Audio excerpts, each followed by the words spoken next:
সবাইকে অনেক অনেক শুভেচ্ছা, ভালো থাকার শুভেচ্ছা জানিয়ে একটা ছোট্ট ভিডিও করার ইচ্ছে হলো।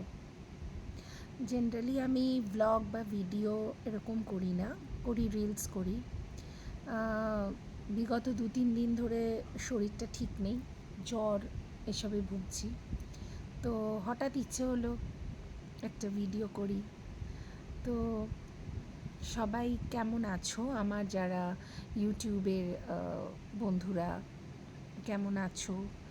আর পুজো তো চলেই এলো প্রায়, তো কেনাকাটা নিশ্চয়ই মোটামুটি কম বেশি সবারই, এখন যদিও সারা বছরই চলে কেনাকাটার পর্ব, তবুও পুজোর জন্য উদ্দেশ্য করে কেনার একটা আলাদা আনন্দ আছে, তাই তো? তো সবাই কীরম কী কেনাকাটা করছো, রথ কেমন সবাই কাটালে কমেন্টে জানিও। আর শরীরটার দিকে খেয়াল রেখো, যেরকম আমি একটু অসাবধান হয়ে জ্বরে পড়ে ভুগছি। তো আবার আসবো একটা ছোট্ট ব্লগ নিয়ে পরে। ততক্ষণ টাটা, সবাই ভালো থেকো।